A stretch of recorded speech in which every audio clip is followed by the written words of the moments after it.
Bienvenidos al canal de YouTube de la Hermandad de Reservistas y Veteranos de la Armada Velasco. Hoy recibimos a José Manuel Fernández López con la intención de que nos acerque al soldado de reemplazo a través de un medio que conoce perfectamente, el cine. José Manuel Fernández López es coronel del Ejército de Tierra, director y coproductor del programa Soldados Conoce a tus Fuerzas Armadas y es director del programa de televisión Con las botas puestas. Ha impartido conferencias en academias militares, centros universitarios y culturales sobre la evolución del cine bélico. Destacan entre las más impartidas, las más conocidas, la de la Academia General del Aire en San Javier, Murcia, la Academia de Ingenieros del Ejército en Hoyo de Manzanares de Madrid, asimismo en la Facultad de Ciencias de la Información de la Universidad Complutense de Madrid y el Centro Superior de Estudios para la Defensa Nacional y Estado Mayor de la Defensa de Madrid. Está en posesión de la Cruz al Mérito Militar, entre otras condecoraciones, y ha sido durante 5 años representante español ante la OTAN en el programa de interoperabilidad de sistemas. Mi coronel, tiene usted la palabra. Muchas gracias por sus amables palabras, Arturo, presidente. Encantado de estar con ustedes. Repito, es un verdadero reto hablar para tantas personas a tanta distancia e intentar que con un simple cuadro, con una imagen como vemos atrás de Errol Flynn, el objetivo de Birmania, y con lo que yo puedo aportar, pues por lo menos tengamos un momento agradable o entretenido dentro de lo que es el disfrutar con el cine. Quizás antes de hablar de la historia del soldado a través del cine, que es el título, tendríamos que ver la historia casi del ser humano a través del cine, ¿no? No conocemos a nadie, yo no sé, ustedes, no conocemos a nadie que diga que no le gusta el cine o las películas. A algunos le aburrirán alguna, pero es muy difícil que encontremos a alguien que diga a mí el cine no me gusta. Si además de eso le unimos el hecho de que hay un género muy claro, que es el género bélico, que no es un género, ya empiezo a quitar un poco los sanbenitos o las togas o los sayos, el género bélico no es un género de los militares o de las películas de guerra, no es exclusivo de eso. Es un género en el que me viene a indicar o me viene a mostrar aquellas películas que tengan disparos o no tengan disparos, morterazos o cañonazos, sino que pueden tener esta guerra psicológica incluso, cómo es el devenir del ser humano a lo largo de un conflicto o durante un conflicto o después de un conflicto, como veremos ahora después. Pero en cualquier caso, yo les invito a que ustedes buceen, a que ustedes entren dentro de las películas llamadas bélicas o de género bélico y descubrirán que hay un verdadero cosmos de personalidades, de temas militares mejor o peor tratados, pero en definitiva a que ustedes puedan disfrutar de la magia de ver una película sin maniqueos, sin buenos ni malos, simplemente para entender las cosas, ¿no? Dicho eso un poco a nivel introductorio, para decir que a nadie, digo que no hay nadie que diga que no le gusta el cine, lo primero que ustedes y yo nos podríamos preguntar es, bueno, ¿y si yo quiero saber cuál es la primera? Imagínense que estamos tomando un café o un refresco o una cerveza en una cafetería, con la distancia, por supuesto, de seguridad que hay que tener ahora, y incluso con la mascarilla y el gel al lado, hidroalcohólico. Pero lo normal es que me hagan ustedes, o yo les haga la pregunta que todos nos hacemos: ¿cuál es para usted o cuál es para ti la mejor película bélica? Pues unos dirán, para mí, Soldados Ryan. Para un foro naval como es este, pues me van a hablar del submarino, me van a hablar de portaaviones, me van a hablar de películas pues como la batalla de Midway, o películas de corte, o Pearl Harbor, en todas las versiones habidas y por haber, o Tora, en fin, lo normal. Y si es aéreo, pues me van a hablar de la batalla de Inglaterra. O si somos de otro tipo de personas, pues vamos a irnos a películas más antiguas y vamos a descubrir que la gente joven se ha ido quedando atrás. No ha visto las películas más antiguas, o porque no las echan por televisión. Saben ustedes que las películas, hay unas cadenas que las ponen por televisión. Ha dicho don Arturo, me ha presentado como director del programa Con las botas puestas. Efectivamente, soy el director del programa. Y lo primero que dije es que si yo dirigía un programa, las películas no se echaban, se emitían. Hay una diferencia importante.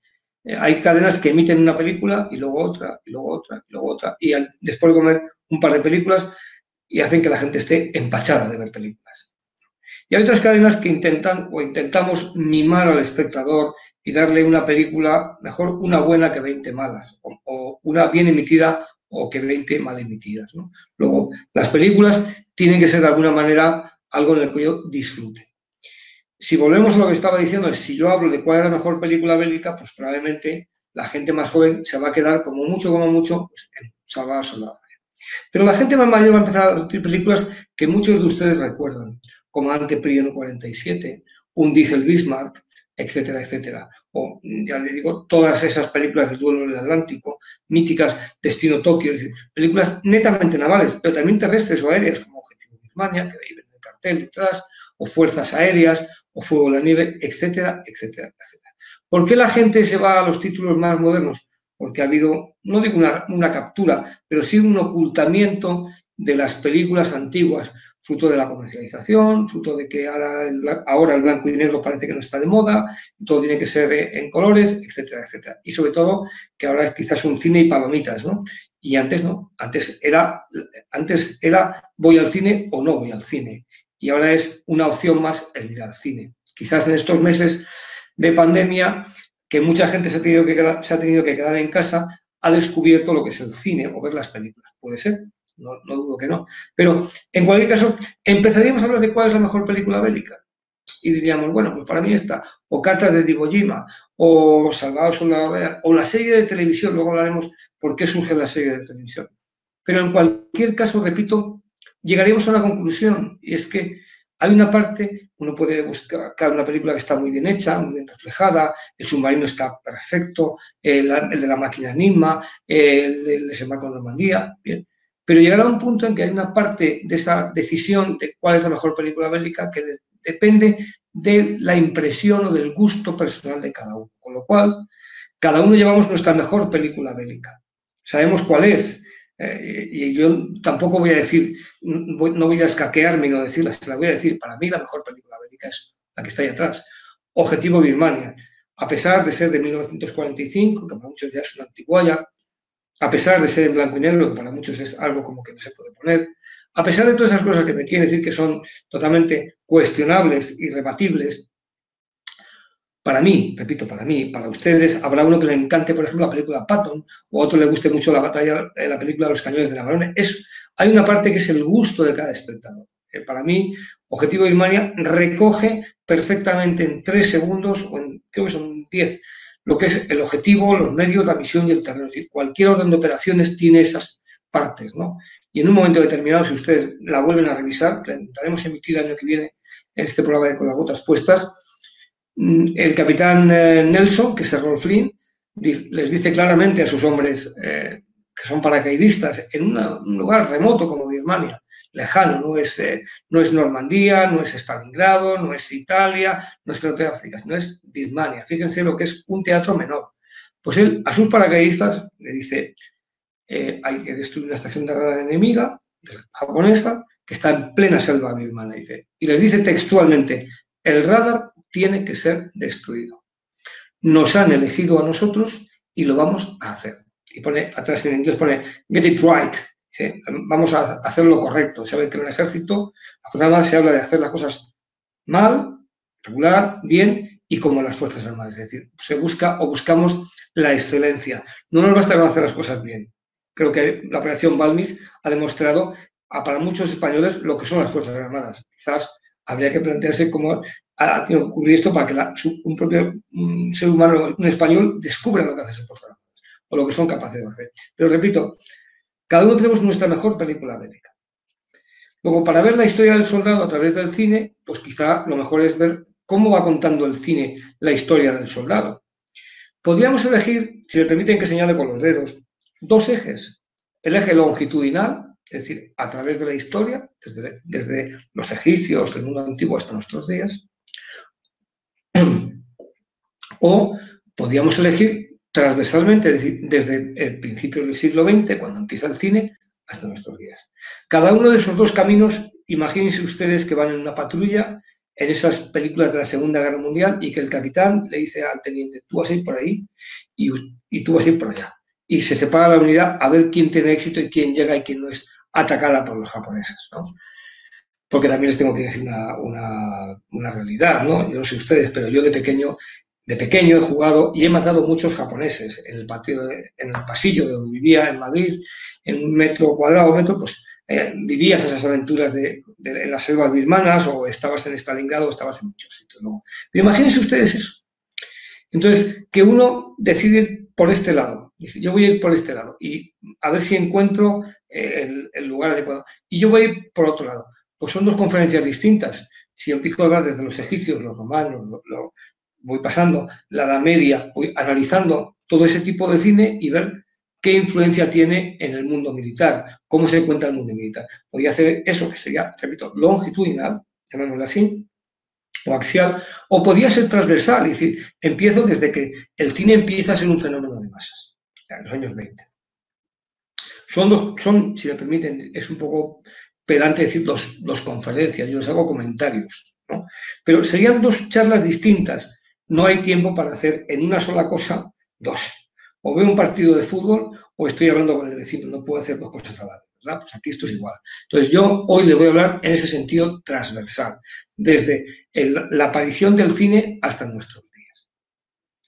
Si en algún día tienen ustedes interés y consiguen o conseguimos volver a juntarnos, pues hablaremos del otro sentido, del sentido desde la época antigua, de los egipcios hasta nuestros días, que es lo que trata este libro. Pero no puedo resistirme a decirles que este libro en realidad es como la segunda parte, de la parte contratante, como diría aquel general Groucho Marx. Luego, hay que empezar por estudiar la historia del cine, pero desde el punto de vista del género. Y vamos a empezar, voy a ir muy deprisa. Yo procuraré que el equipo técnico, que son muy profesionales, podrán encadenar mis palabras con imágenes de películas a las que me refiero, con lo cual pues les puede quedar una conferencia en la que seguro que los protagonistas serán por lo menos más guapos que yo, porque si sale Rolf Flynn o sale Gary Cooper, pues será mismo. Pero bueno, si no, pues les quedará el registro de la grabación, pero podrán insertar. Vamos a empezar. Vamos a hacer un pequeño índice, vamos a analizar la historia del cine pues por franjas de décadas hasta nuestros días. Y luego, posteriormente, yo haré un resumen rápido y finalmente estableceré una conclusión final y daré paso a unas preguntas si las hay, que tengo algunas que me pueden haber llegado. Vamos a empezar. Hemos dicho ya que cuál es la mejor película bélica, no hay ninguna fórmula para hacerla, no hay ninguna fórmula para escribirla, porque depende de la utilidad, de lo que a cada espectador le apetece ver o gustar. Hay gente que le gustarán más las que tienen más sangre, o hay gente de las que no quieren ningún tipo de sangre, sino que quieren psicología. Es decir, hay multitud de abanicos. Cada uno tiene su película bélica. Entonces vamos a estudiar pues, la evolución del cine. Si vemos la evolución del cine por décadas, veremos cómo ha habido momentos en los que ha tenido más influencia y se ha contado mejor la historia del soldado. A lo mejor se me olvida algún título, pero repito, es una aproximación, tómenlo como una aproximación.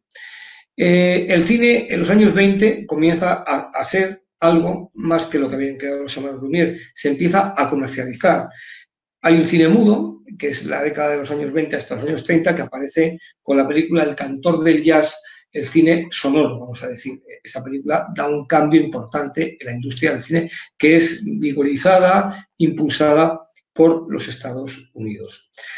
¿Qué películas me encuentro? Porque si yo quiero estudiar o quiero ver el devenir del soldado a través del cine, pues lo que tengo que hacer primordialmente es estudiar o ver qué películas hay. Entonces, fíjense, ahí me encuentro, a lo mejor se me olvida alguna, El acorazado Potemkin, El gran desfile, Napoleón de Abel Gance. El acorazado Potemkin está en todas las salas de arte y ensayo de todo el mundo, como esa película dirigida por Sergei Eisenstein, con esa bajada de las escaleras a través de Odessa, con esos marineros que se han revelado porque tienen unas condiciones de salubridad importantemente malas, les están dando de comer carne con gusanos, sale la imagen. Pero sobre todo es un cine soviético, es un cine brutalmente agresivo para el espectador y que muestra mucha crudeza. Bien, y El gran desfile es una película sobre la última guerra que ha habido en esa época, que es los años 20, tienen muy patente el registro de la Primera Guerra Mundial, que se llamaba la Gran Guerra, hasta que llegó la Segunda y hubo que enumerarlas. Bueno, pues ese registro de la Primera Guerra Mundial Hay películas en las que se ve a esos combatientes que van a combatir, y hasta que llega una película. La película que llega va a cambiar, va a cambiar la historia del cine. Y justo antes de llegar el cine sonoro. La película, seguramente no le sonará el título, pero después de esta conferencia o de esta charla, me gustaría que ustedes la buscasen, la vamos a intentar emitir. Es una película de cine mudo que se llama Alas, Wings. Esta película de 1927, dirigida por William A. Wellman o William Augustus Wellman, fue la primera película que recibió el premio Oscar. Los premios Oscar se instauran en 1928 y la primera película que recibe un Oscar es la película Alas, Wings, con un jovencísimo Gary Cooper que le recibió el papel para hacer un pequeño papel de 5 minutos después de un casting en el que hubo más de 3.000 pruebas para elegirle precisamente a él. Nunca se sabe por qué William Wellman lo eligió, pero él tiene un papel muy pequeñito en esa película, que fue Oscar. Narra las vivencias de una escuadrilla de pilotos, la escuadrilla Lafayette, en Francia durante la Primera Guerra Mundial. Bien, hasta ahí. Unas imágenes que, si consiguen verlas o emitirlas, son espectaculares. Y sobre todo, William Wellman había sido, que es el director de esta película, había sido piloto en la Primera Guerra Mundial, en esa escuadrilla en Francia. Llamó a pilotos para grabar esta película y los propios pilotos dijeron que habían tenido más miedo en la propia guerra que en la película. Con eso les digo todo de la viveza o de la crudeza de esta película. Bien, primer premio de la Academia de Hollywood a una película bélica. Perfecto. Alas. Un par de años después aparece el cine sonoro y aparece una de las películas más, diría yo, históricas del cine. No solamente el bélico del cine, que es Sin novedad en el frente, de 1930, dirigida por Éric Maria Remarque, Louis Malleson, sobre el libro de Éric Maria Remarque.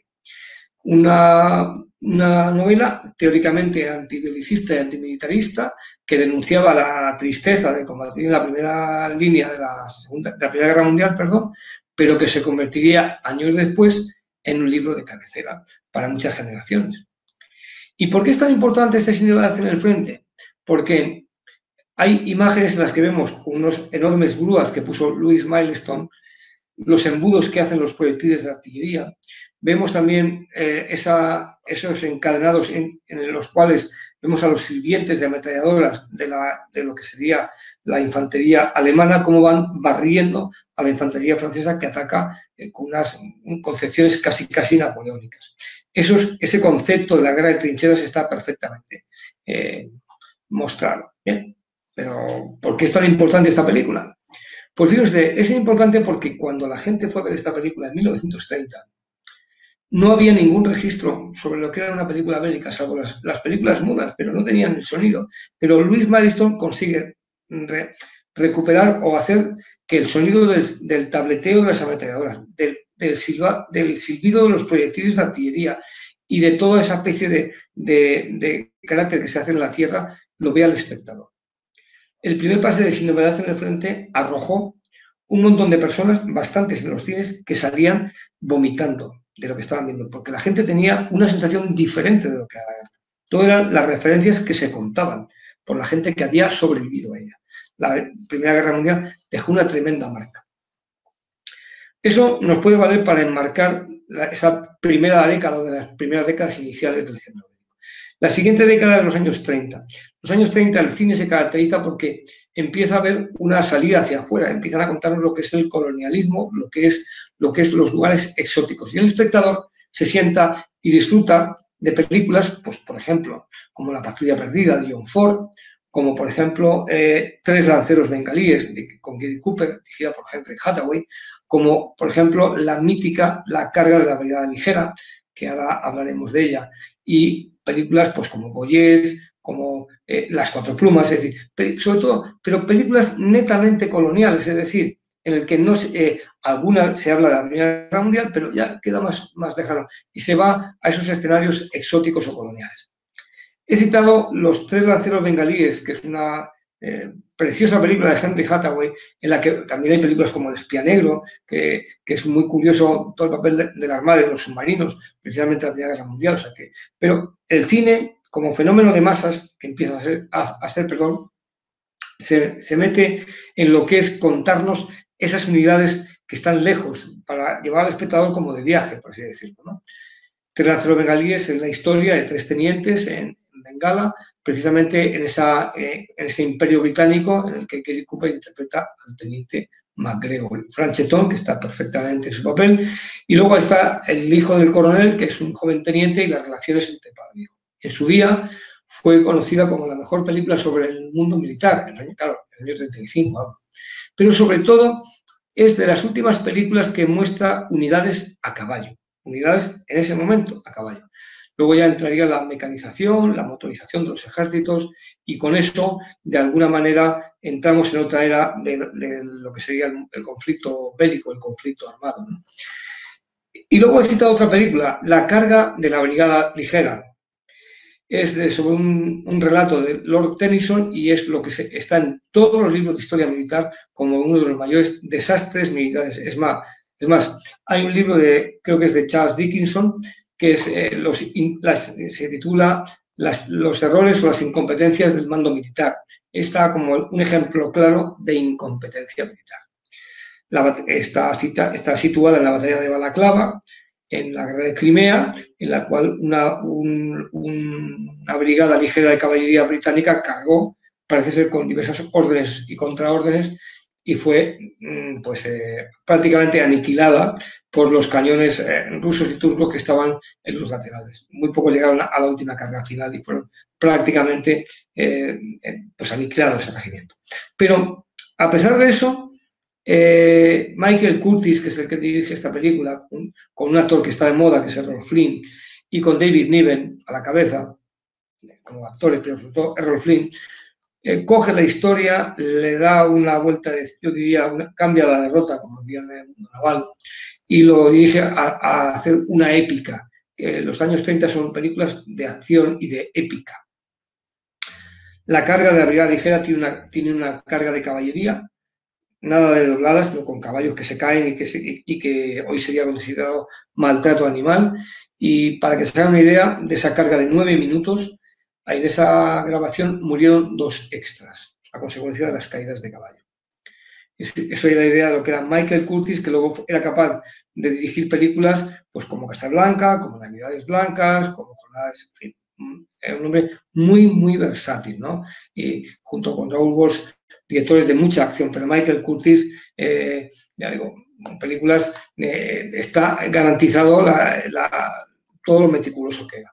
La carga de la brigada ligera. Siguen las películas de los años en índole colonial. Hay una película que trata lo que es la cobardía, que es Las Cuatro Plumas, en el que precisamente pues, un oficial británico se va del ejército y luego demuestra precisamente que no es un cobarde, sino que se ha ido porque quiere vivir otro tipo de vida, ¿no? Hay escenas maravillosas en las que vemos incluso cómo se refleja la parte egocéntrica de algunos militares, ¿no? Cuando se representan a ellos mismos, cuando dicen, y aquí estaba mi regimiento, y aquí estaba esto, y va poniendo pues, en lo que serían los postres, ¿no? Pon aquí unas nueces, pon aquí unos tomates, y luego dice, y aquí estaba yo, cogí una enorme piña y se planta el diciendo, yo soy el más importante, ¿no? O sea, eso lo cuenta muy bien Alexander Korda en esa versión de 1939. 1939, que es el año considerado como de mejor cosecha del mundo del cine. ¿Qué le voy a decir de este año? Pues películas como El Mago de Oz, Lo que el viento se llevó, La jungla en armas, La diligencia, Caballeros sin espada, fíjese, así de entrada. Y hay una película que se llama Beau Geste, Bello Gesto, que narra o que refleja una novela de muchísimo éxito en los años 20 y 30 y hasta hoy en día se sigue leyendo, que es la novela de los 3 hermanos Geste que se alistan en la Legión extranjera francesa. 1939 es un año antológico, y William A. Wellman, el que ha rodado en el año 27 Alas, rueda con Gary Cooper precisamente Boyes, y fue un éxito. ¿Qué ocurre? Pues que en un año había demasiadas películas para que se pudiesen premiar a todas, pero Boyes es una excelente película sobre un tratado de la amistad, de la camaradería y del compañerismo. Boyes. Entonces, Eso en cuanto a lo que sería los años 30. Entramos en los años 40. En los años 40 nos encontramos precisamente con que, de alguna manera, el mundo está en guerra. Y ese mundo está en guerra se va a traducir en que ya el cine no es solamente un fenómeno de masas, es una industria, y va a haber películas que se hacen por y para ganar la guerra. Y eso es muy importante destacar, porque eso va a pasar en los dos sentidos. Los mejores cineastas de cada país se van a poner al lado de sus fuerzas armadas, al lado de su sociedad. Les voy a decir John Ford, Frank Capra, John Huston, Howard Hawks. Se pone la mira para decir hay que apoyar a nuestro ejército, a nuestra armada, a nuestras fuerzas aéreas. Pero es que Walter Rummel, por ejemplo, o Leni Riefenstahl son en el mundo alemán o en el mundo japonés, apoyan precisamente lo que es películas que puedan enaltecer o ensalzar lo que es conseguir apoyar al esfuerzo bélico. Claro, ahí voy a dar una cifra porque claro, la Segunda Guerra Mundial es la guerra que más se ha reflejado en el cine y con ella el soldado, porque el soldado va inherentemente metido en estas películas. No hay ninguna película que no trate sobre un soldado. Siempre hay un soldado, o que regresa, o que llega, o que muere, o que vive, o que se escapa, pero siempre la figura del soldado está patente, sea de reemplazo o sea profesional. Eso en cuanto a lo que es la Segunda Guerra Mundial. Solamente en Hollywood se realizaron durante la Segunda Guerra Mundial más de 1.500 largometrajes de corte bélico. Y también en España, porque yo les hablo del cine bélico y no voy a dejar a España a un lado, nosotros somos aquí de segunda, ¿no? También se hicieron películas en España. En los años 20 empiezan a hacerse películas, ahora que se han cumplido los 100 años de la Legión, sobre la Legión, Por la Patria del Rey, Héroes sin Patria, Tribunales de Honor. Y hay una película que se la recomiendo, que es quizás la que mejor refleja el espíritu o el sentimiento de la Legión, que es La Bandera, de Julien Tourbière. Un francés, fíjense, que un francés haga una película sobre la Legión significa que hemos tenido o tenemos algún problema de algún tipo, porque lo suyo es que esas películas las hiciesen españoles. La Bandera de 1935, hay un traveling completo cantando El novio de la muerte. Pues igual que en España se hace esa película, o en 1942 o 40, Jarca o Ni la Legión, o en el 45, Los últimos de Filipinas, don Fernando Rey, en los Estados Unidos hay más de 1.500 largometrajes de género bélico, solamente de género bélico.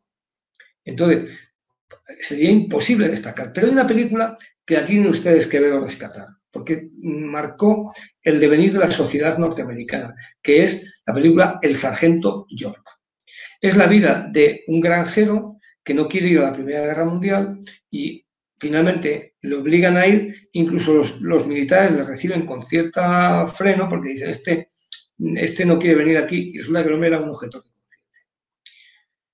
El cabo o el soldado George le ascienden a cabo y descubren que el que parece ser un objetor dispara de impresión, tiene una puntería fantástica y es un soldado modélico. Le ascienden a cabo. Con su unidad va a Francia y en Francia llega un momento que va a tener que tomar el mando de su pelotón. Porque han elegido al sargento y, repito, es un hombre modélico. Él, junto con sus dos compañeros, capturó a más de 150 alemanes, que luego fue condecorado y fue ascendido a sargento. Bien. La vida del sargento York, viviendo el sargento York, fue llevada a la pantalla por Gary Cooper y dirigida por Howard Hawks. Fue Oscar para la mejor película y el primer Oscar para Gary Cooper. La carrera del sargento York estuvo durante 5 meses en la Quinta Avenida, al lado del banderín de enganche, cuando se produjo el ataque japonés a Pearl Harbor. Es decir, una película que es no sobre un general, o sobre un coronel, o sobre uno que no ha querido ir al ejército, pero que lo ha ido y dice, bueno, pues ya que he ido, voy a hacerlo bien. Y es un héroe. Esa película es un verdadero banderín de enganche. Por eso, cuando me dicen películas, pues es que no puedo saltarme el sargento York, porque el sargento York es una maravilla de película. Y que conste que solo es militar la última parte, pero hay que entender, en 1917, con la gran incultura y casi analfabetismo que había, la interpretación de Gary Cooper es asombrosa. Y cuando le ofrecen un puesto de trabajo al volver para que gane mucho dinero, muchos millones y muchos dólares, que es un hombre que es de pueblo, que es lo que aquí diríamos hasta despectivamente un garrul, ¿no? Pues este hombre le dicen, yo, cuando le ofrecen tanto dinero por prestar su figura o su imagen, dice, yo conozco mucha gente que hizo lo mismo que yo y no ha venido. No ha venido. Y luego va a Nueva York y pregunta, dice, ¿qué es eso del metro? Quiero conocer qué es el metro. Es decir, una película maravillosa, maravillosa. El sargento George. Oscar y obra maestra, la historia del cine. Primer Oscar para Gary Cooper. A partir de ese momento, pues hay películas que hay que destacar, por supuesto. Para mí, navalmente, yo no me puedo olvidar de la película Destino Tokio. Tampoco me puedo olvidar de la película Fuerzas Aéreas y tampoco me puedo olvidar de Objetivo de Destino Tokio, ahí vemos un Cary Grant que de comedia tiene poco, es un serio, circunspecto capitán de submarinos y por otro lado es un hombre que sabe comandar un submarino. No es lo mismo mandar un submarino que mandar una compañía de infantería. ¿No? Los procedimientos, el mando es el mismo, pero el procedimiento es totalmente distinto. Un capitán de infantería tiene que ser de una forma, un capitán de submarinos tiene que ser de otra. Eso a nadie se le puede escapar. No digamos ya con la película Fuerzas Aéreas, Air Force, que el mismo Howard Hawks, que ha hecho el sargento George, colabora, le encantaban los aviones, había hecho películas como Solo los ángeles tienen alas, y de alguna manera descubre que tiene que hacer la vida de una tripulación de una fortaleza volante. Y es maravilloso toda esa metamorfosis que se produce en una tripulación que empieza con una maniobra y le pilla en medio de las maniobras de ataque a maravillosas 3 películas fantásticas. Y muchas de la guerra. Y luego hay una que también debo de recomendarla. Como es, pues claro, la gente va a la guerra, pero luego tiene que volver. ¿Qué pasa si luego la gente no la recibimos bien? O si van a volver y van a colgar el uniforme y ya está, vengo de jugar al fútbol. No, vengo de tener una situación muy dura, una situación muy delicada, muy traumática en muchos casos. Actores como James Stewart, cuando volvieron de la guerra, que había estado como teniente, que es el que le da el Oscar a Gary Cooper en el 42, y él está vestido y es el Stewart con su traje de teniente de las Fuerzas Aéreas, cuando vuelve después de haber estado combatiendo en Alemania, los cielos de Alemania, no es el mismo. El cine le parece hasta infantil. Y lo coge Frank Capra y le dice, venga, vamos a hacer esta película que se llama It's a Wonderful Life, Qué bello es vivir. Y le cuesta muchísimo a James Stewart hacer esa película. Pone al lado a Donna Reed y Donna Reed le ayuda, pero está totalmente traumatizado de la experiencia de la guerra. Le ocurre igual a Clark Gable, le ocurre igual a Gary Cooper, que aunque no ha ido, han estado en las islas, en el Pacífico, viendo cómo caen las islas una detrás de otra. Es decir, no son los mismos actores los que han vuelto.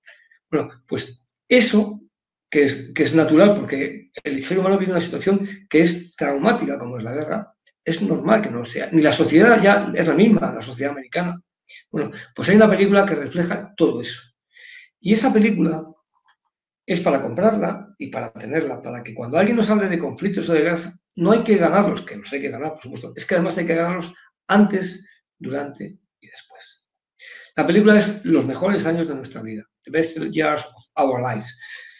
Esa película lo que nos viene a decir a los ojos de 3 combatientes, que uno es un capitán de la Fuerza Aérea Norteamericana, otro es un sargento de helicóptero y otro es un marinero que recordarán que viene sin manos, que trae unos ganchos en vez de mano, que realmente era así, era un muchacho que había perdido sus manos por su país. El actor se llamaba Harold Russell y falleció hace pocos años y fue Oscar al mejor actor de reparto. Pero es que el público entero aplaudió la película de William Wyler, que antes nos había emocionado con esa película de pompa y esplendor como La señora Mínima.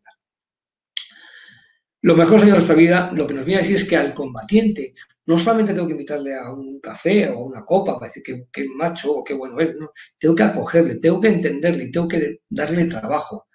Las imágenes en las que van los 3 y uno va buscando trabajo y tiene una novia que le gusta gastar dinero o una mujer y ella le dice, no, hoy tomamos en casa, cenamos en casa porque no hay dinero, o ese capitán que le ofrecen un puesto para vender perfumes en unos centros comerciales porque el gobierno ha dado orden de que se acoja a los veteranos, pero no hay capacidad para sobrellevar tantos.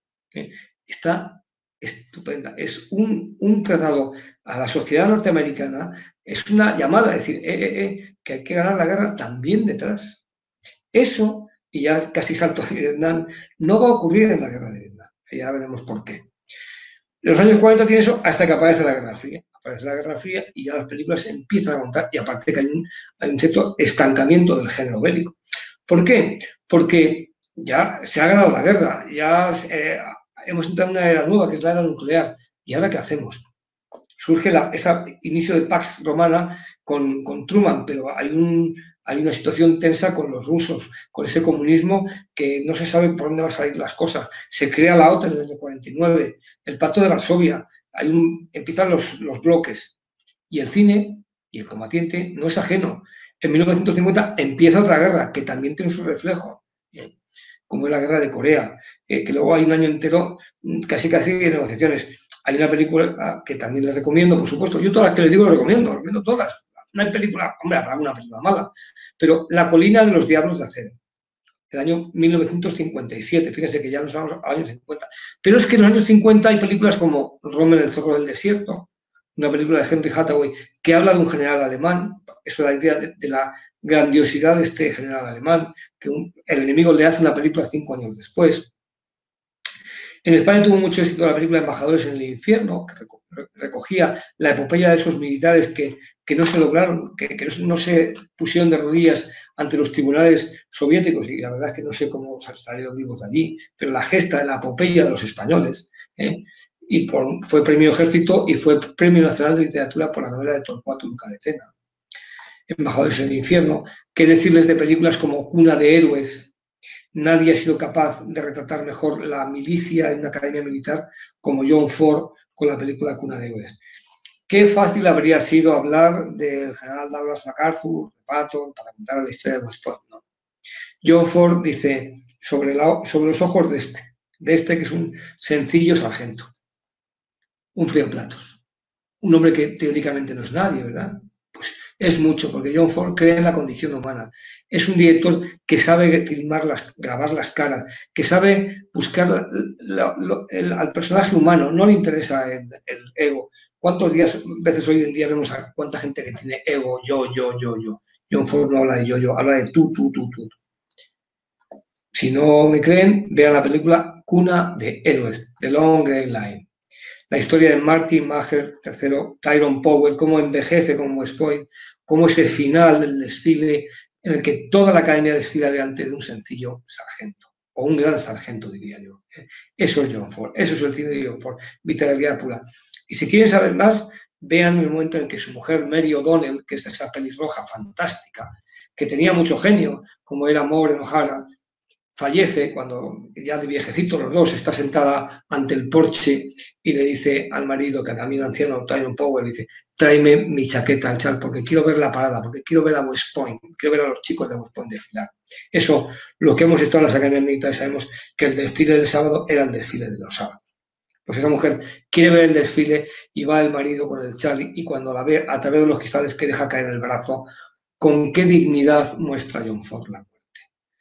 Podría habernos mostrado la boca desencajada o como hoy en día nos muestran hasta las vértebras, la intimidad de la propia muerte. John Ford. El mismo John Ford que en los años 40, cuando ya está todo el mundo saturado de hacer películas bélicas, dice, pues ahora voy a hacer sobre el oeste. Y vuelve al oeste y hace la trilogía de la caballería. ¿Qué decir de las películas Fort Apache, La Legión Invencible o Río Grande? Tratados de la milicia. No hay mejor película para mostrar que aquí no hay militares retirados, ni en la reserva, ni en activo. Aquí todo el mundo sirve, aquí todo el mundo vale. La Legión Invencible. She wore a yellow ribbon. Ella llevaba una cinta amarilla, porque está en la caballería. Una película maravillosa de todas las. No hay una película mala. Pues repito, los años 50 son la guerra de Corea. He hecho alguna elipsis para que puedan copiar títulos y preguntar y hacer, en fin, y verlas, porque el cine es de todos. Y finalmente llegamos pues, a películas como en los años 50, pues como Senderos de Gloria, que es una crítica fortísima al mando, a la Primera Guerra Mundial, a la dirección de eso, y otras muchas películas, porque repito, no puedo citarlas todas. Hasta llegar a los años 60, si los años 50 se caracterizan porque hay un parón y empieza a importar más la persona, se hacen películas en las cuales ya afecta más lo que es el personal, el ser humano como tal, ¿no? Y se empieza a reflexionar sobre lo que es la guerra.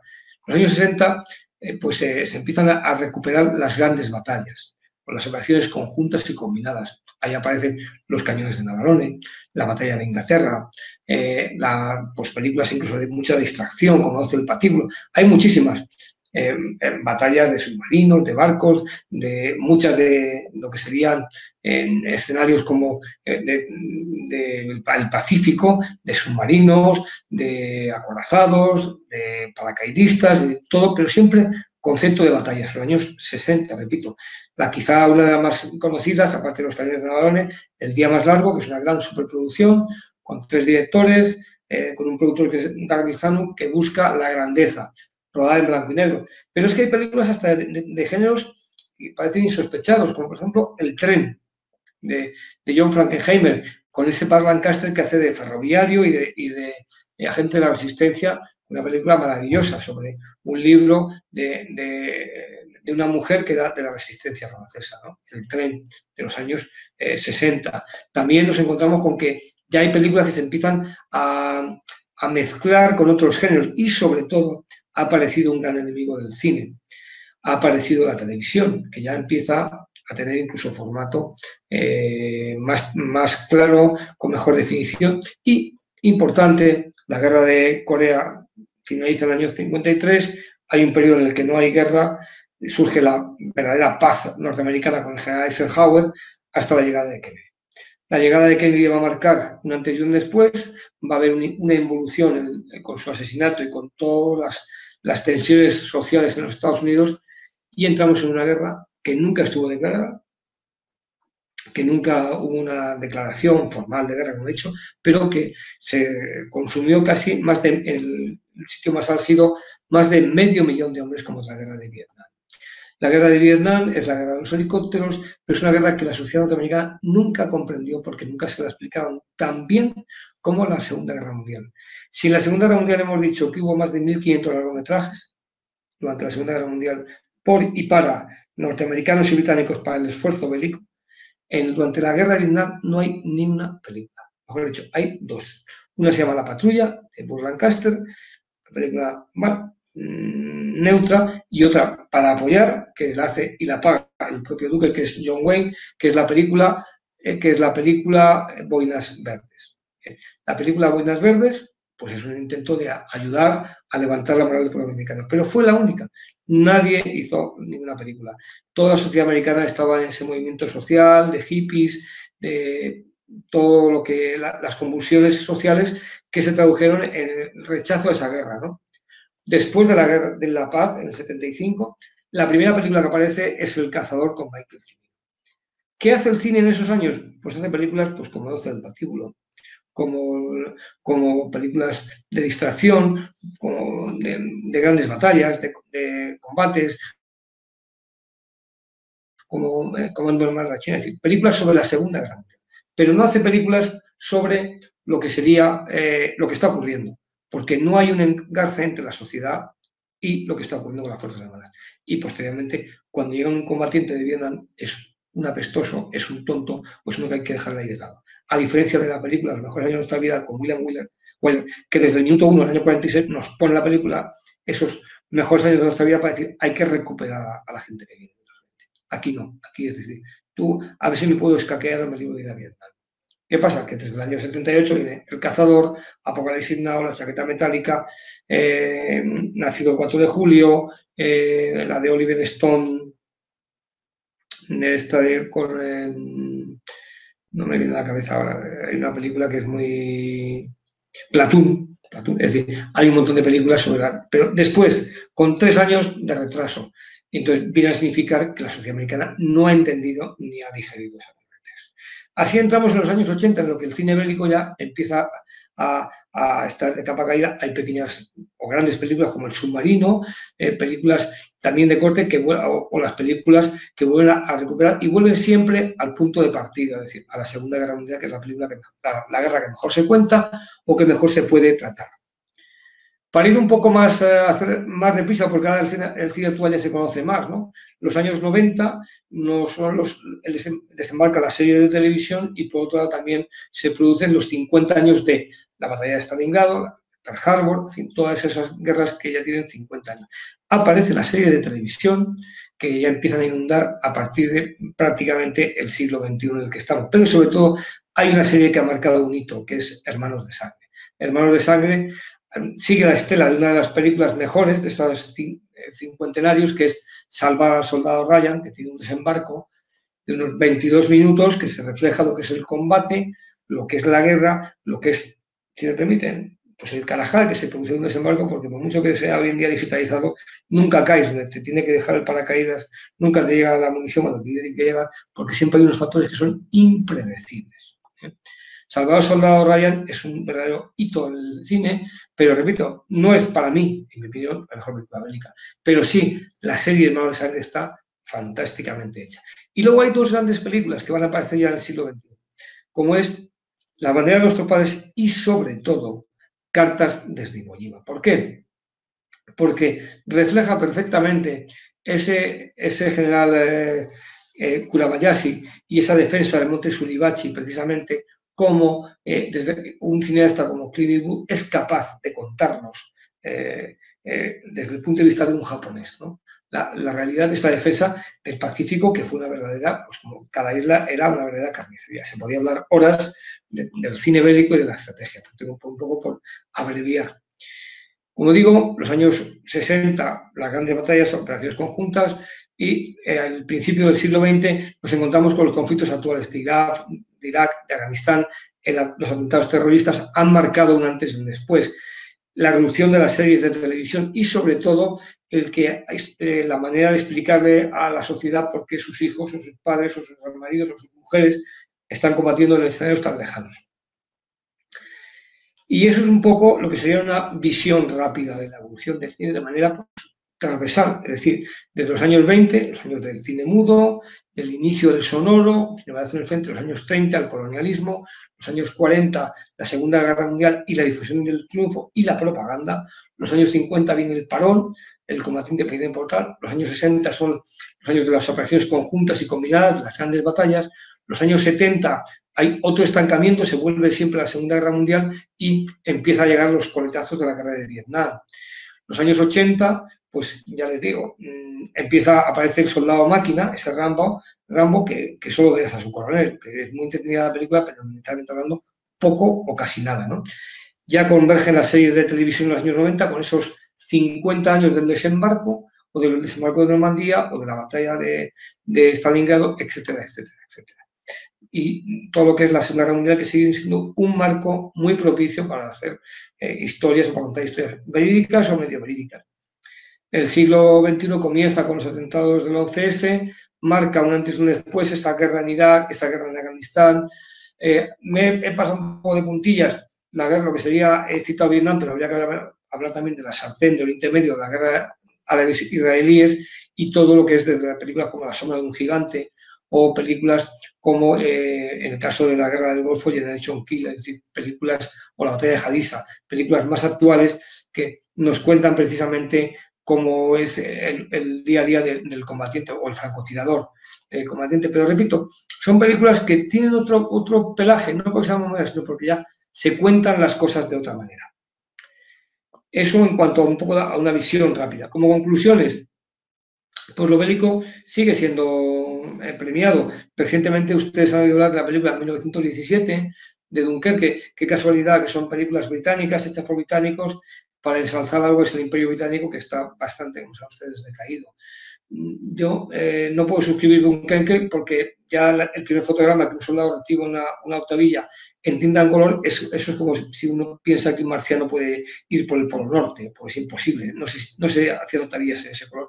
Y sobre todo, para muchos es una película que cuenta los tres ejes, pero es que los tres ejes hay que marcarlos, hay que ver quién es el capitán, quién es el coronel, quién es el almirante.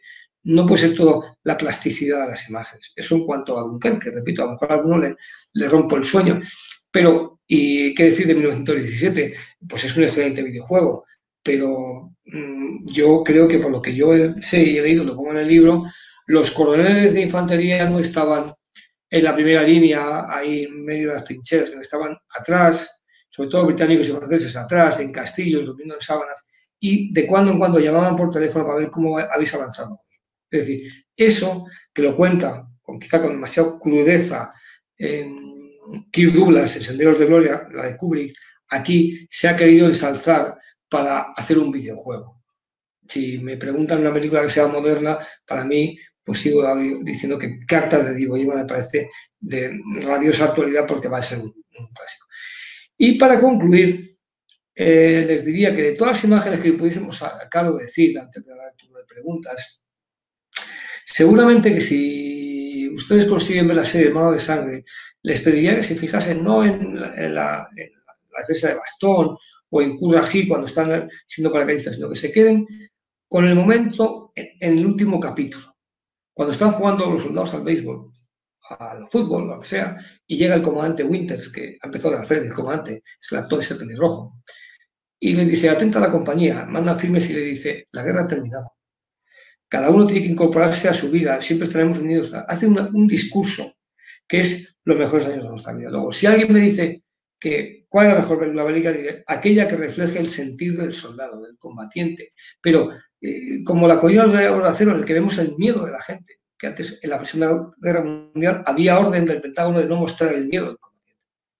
Pero esa final de la serie Mano de Sangre, donde dice, a partir de ahora, cada uno tiene que incorporarse. Y luego, la grandeza del cine norteamericano es que dice, este fue cartero, después, este trabajó en una ruta postal, este tuvo una fábrica de comestibles, este se quedó en el ejército. O sea, la mayoría se han vuelto. Es el concepto de la nación en armas. Es decir, yo he ido un tiempo de mi vida, he estado en la Fuerza Armada, he servido con dignidad, con honor, no he sido un golfo. Por eso cuando esas películas de la Guerra del Golfo, en las que los soldados, que son muy, muy profesionales, que tienen un brazo como si fuese mi pierna, pero que luego hacen burradas, no pueden representar al talento del soldado.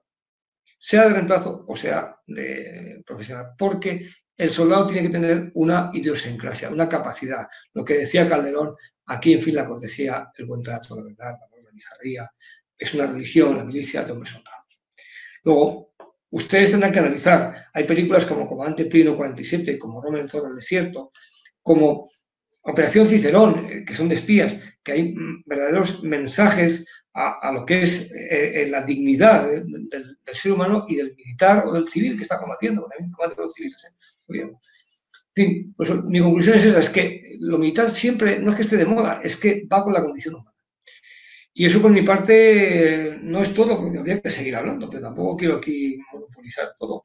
Estoy abierto a si hay algún tipo de pregunta, pues que me la puedan realizar y que yo sea capaz de contestarla, claro. Pues efectivamente ha sido súper interesante la charla y yo he tomado nota de varios títulos. No conozco todas las películas que se han citado, por desgracia, pero prometo que varios títulos que me ha parecido muy interesante el resumen sobre su contenido, los voy a hacer realidad y voy a intentar conocer esas películas. Tengo aquí unas preguntas que me han hecho llegar y que, bueno, pues desde luego son directamente sobre el soldado de reemplazo, ¿no? Así se puede quizás introducir ¿Sí? la respuesta a ese mundo del soldado, pero visto desde el reemplazo. Me dicen, tal y como va actualmente la sociedad, ¿considera que sería necesario algún tipo de servicio militar obligatorio? Y en ese caso, ¿por qué sí o por qué no? Pues, a ver, es una pregunta trampa. ¿Por qué? Porque no es una pregunta de cine, es una pregunta de opinión. Entonces, yo me tengo que ir al cine, porque si no, estaría haciendo la lista militar. Claro. Quiero que lo entiendas. Yo contesto, esto se está grabando, yo puedo tener mi opinión si es mejor o peor que haya un ejército mixto de reemplazo y de profesional. Yo lo que sí que quiero citar es que el servicio militar está en suspenso desde el año 2001, que una orden del presidente de gobierno de que se suspendiese y se pasase a un ejército profesional. La mayoría de la historia del cine versa sobre el ejército de leva o de reemplazo. ¿Qué ocurre? Pues que quizás, y digo quizás porque no quiero dar una opinión, porque si no utilizaría un foro cultural como dar una opinión, quizás no estaría de más ver todo lo bueno que ha tenido el ejército de reemplazo durante, yo diría, toda la humanidad. Pero efectivamente, ha habido ejércitos profesionales que se les pagaba. Entonces, el ejército de reemplazo tenía algo muy importante, para no eludir la respuesta, tenía algo muy importante. muchas cosas, pero una de ellas es que juntaba gente de diferente clase social.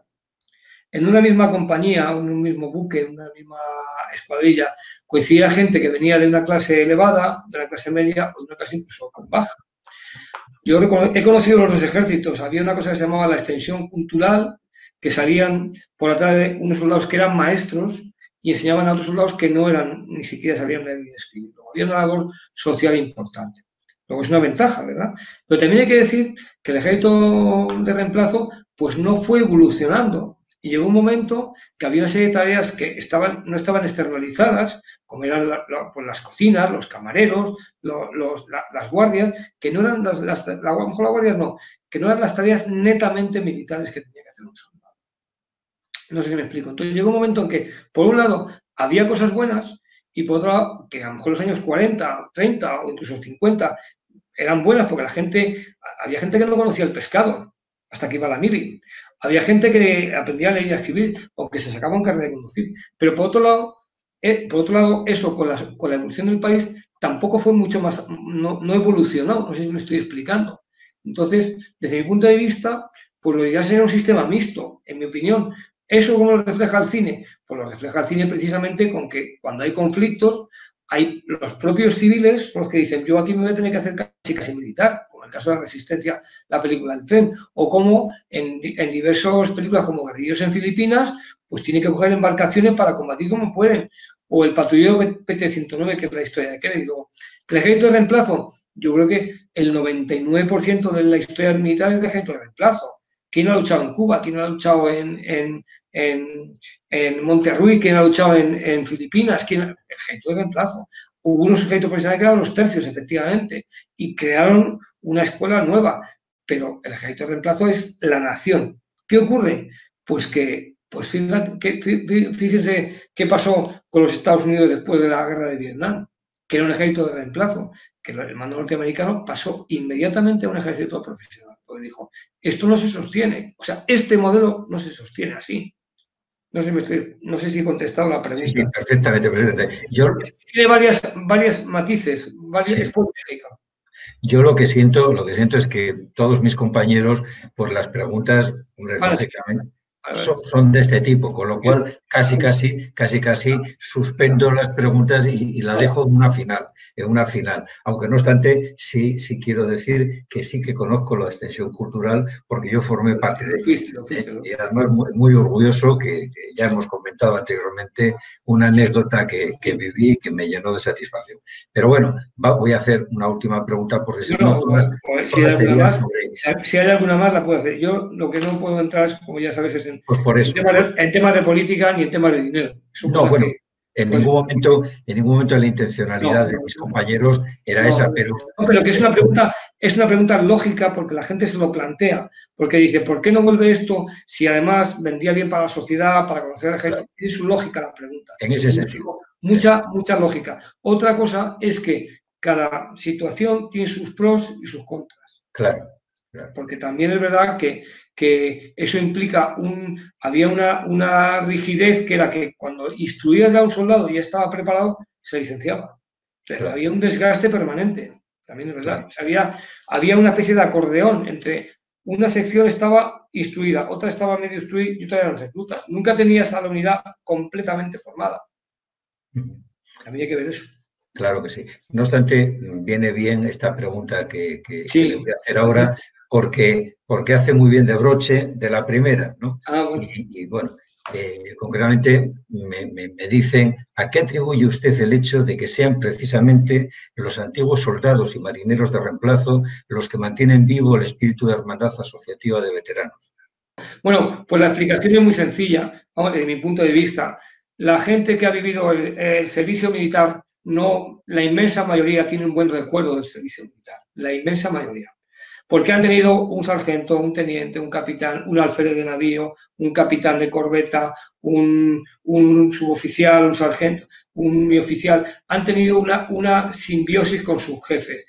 Han sido, en la mayoría de los casos, han tenido una experiencia muy positiva, han conocido gente de otras latitudes y mantienen una camaradería y un nexo de unión, que es lo que te hace el ejército, que hace que la gente que ha estado en milicias universitarias o que ha estado de soldado raso recuerda y incluso en muchos casos tiene contacto.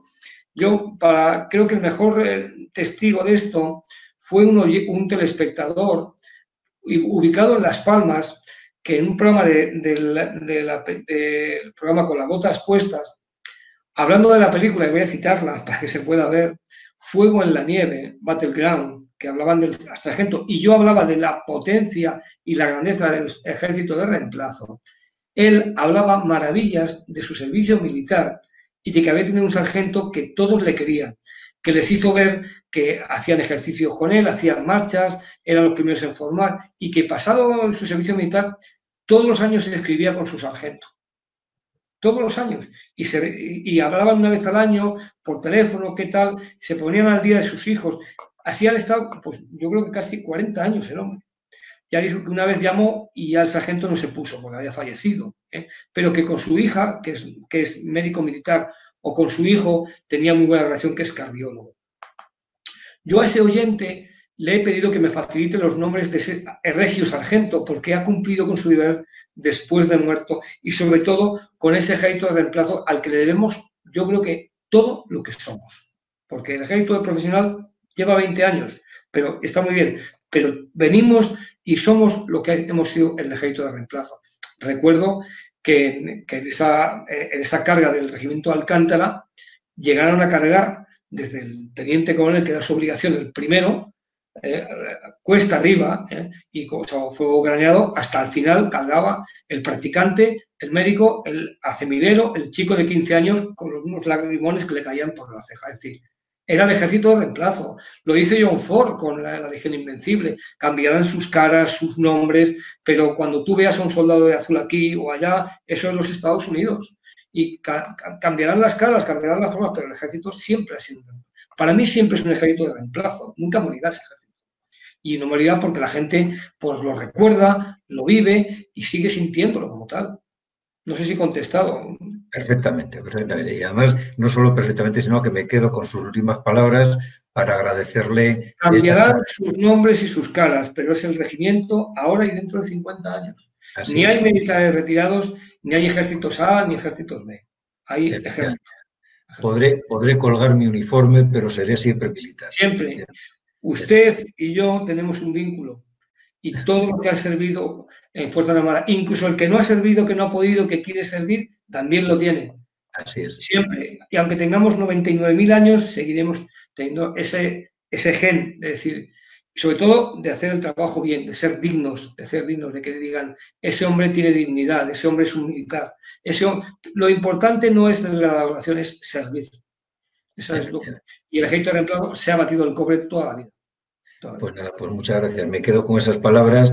Le agradezco enormemente en nombre de todos mis compañeros esta charla que nos ha acercado al mundo del cine, pero que también nos ha acercado al soldado de reemplazo, a aquel hombre que abandonó su quehacer diario para servir a su patria y que luego volvió al mismo, pero siempre conservando ese recuerdo, ese lugar de honor para sus Fuerzas Armadas. Le cojo por la palabra, mi coronel, en eso que dijo de la segunda parte. A ver, vale. Ojalá, yo quiero, espero y deseo que así sea. Muchas gracias. Muchas gracias. Muchas gracias.